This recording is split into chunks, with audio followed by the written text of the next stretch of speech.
What's up, guys? Welcome to Mikey Yourself and Review Wednesday. For today's video, we're going to cover my lighting setup here on the 95 Fatboy. Now, guys, I don't know if you know this or not, but according to science, the more lights you have on your bike, the cooler you are. I don't make this stuff up. It's science, all right? Internet told me so, and the internet doesn't lie. So Google it. Find it out there. True life. Anyhow, so when I got my bike, it only had the headlight, and I wanted to give it kind of that classic look. So I really liked the passing light setup that came with the Heritage Softails, came with the Road King. So I wanted that look for my bike. And when buying the parts for this thing, you know, I tend to try to build my stuff on a budget. And sometimes you can't do that, right? And what I mean by that is sometimes you need parts that are going to fit for sure because there's just some design pieces that you need to address. So for me, in this one, it was almost like a 50-50 split, half eBay stuff and half like name brand stuff, right? And so for this setup, I went through JP Cycles and Dennis Kirk to get the stuff that I needed to have very specified, uh, you know, parts for. And everything else, I just went to eBay because it's generic, doesn't matter.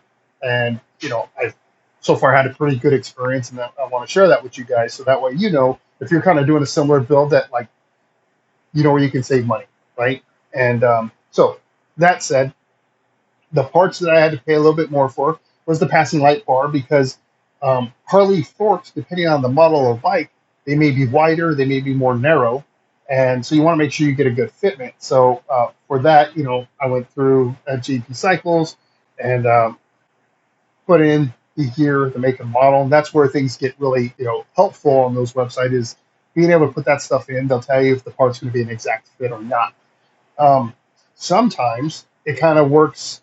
You have to use it, like you have to leverage that technology. What I mean by that is like this bike didn't come with this setup, so like the standoffs and these lights, they're not listed as a part for this bike. So what I did to find my parts, these parts here, was I plugged in a 1995 Heritage Softail, right? And that gave me the setup that I was looking for, and I was able to get these standoffs and then these turn signals. And they had two options. They had this style, which is the bullet style, and then they had the like the flatter style. So I don't know what they have a name for them or whatever, but um, I like these ones. They match my rear turn signal, so I'm happy. Anyhow, so those are the parts that I paid a little bit premium for because I went through one of the big websites. Um, for the generic stuff I got off of eBay, the lights, the housings, and the visors, right? And so far, so good. They're great quality. It's been months. I keep my bike outside most of the time, and because of that, it gets exposed to the rain. It gets exposed to the wind, the dirt from the gardeners blowing stuff all over the place. I mean, you name it, it's getting exposed to it. And these housings, the visors, they're withstanding it, right? They're not breaking down. They're not pitting. They're not rusting out or anything like that. They look great. The LEDs are of great quality so far. I've got no issues with them. I don't have like a LED that's out or one that is dimmer than the other. They all look the same. They all project very well, and they're 100 times better than the original headlight that was in here. So I'm super happy about that. And again, saved myself a lot of money. I know sometimes when you buy stuff through eBay, you kind of get a little concerned with the quality of the product. So when you get it, you're checking the weight of it because heavy means quality.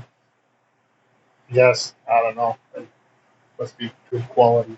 Um, so those are the things you look for. I can tell you in this case, based on use of the actual product, they work great. I've got no problems with it. So if you want to save a couple of bucks, buy your LEDs on eBay. They're cheap, and you have more money to buy some more lights to make you cooler. So anyhow, the other question I get asked a lot is, how did you hook it up, right? So like, where did you tap in for your power? Because again, the bike didn't come this way. So for my running lights, all I did, so these are 1157s. That means it's got the running and it's got the turn signal. So for the running piece of it, I just tapped into the hot wire for the headlight. On my bike, I've got two positions that trigger things for the lighting. That is the ignition position, and then there is a lights position.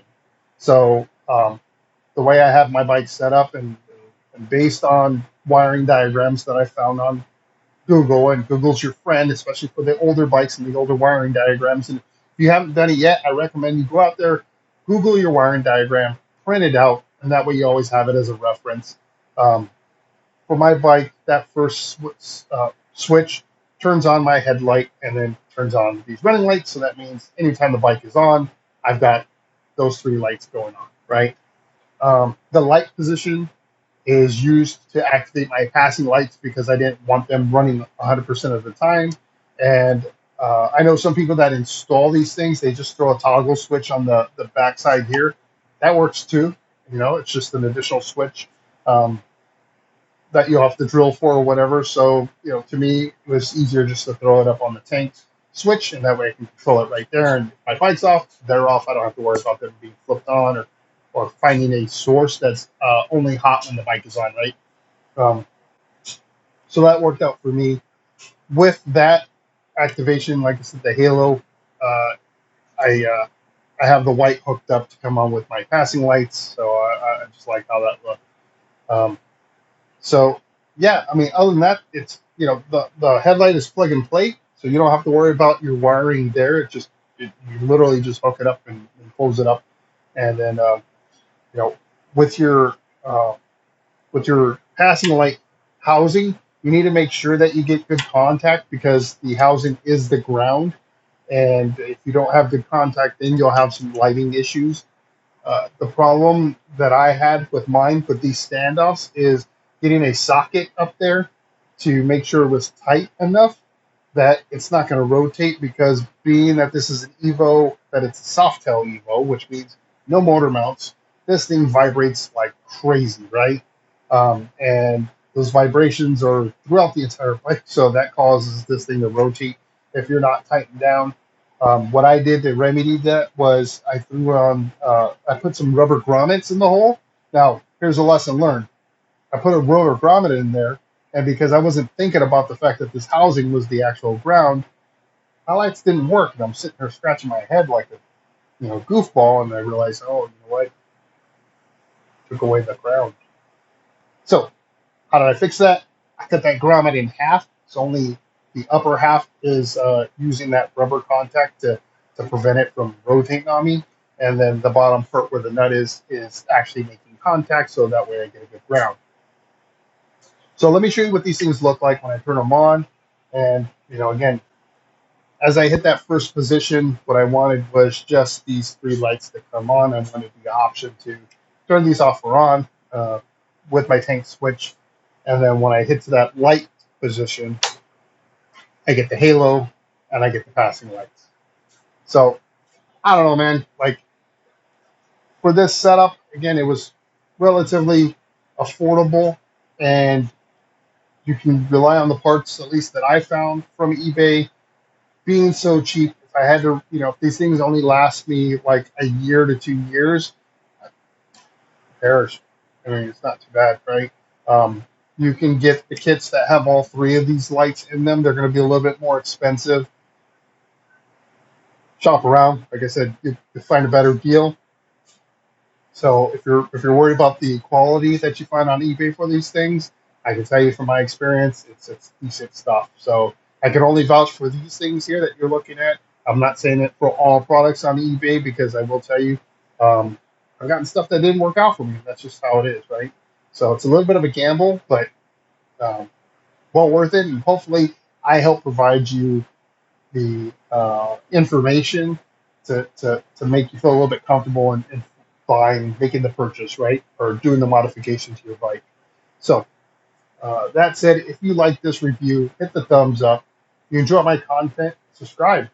If you don't want to miss out on the next video, and I put them out every Wednesday and Sunday at 9 in the morning, um, hit the notification bell. If you don't want to be bothered with the notification, then don't click the bell. but definitely subscribe to my channel. Uh, well, I hope you enjoyed it. Until the next one, I hope to see you in the wind.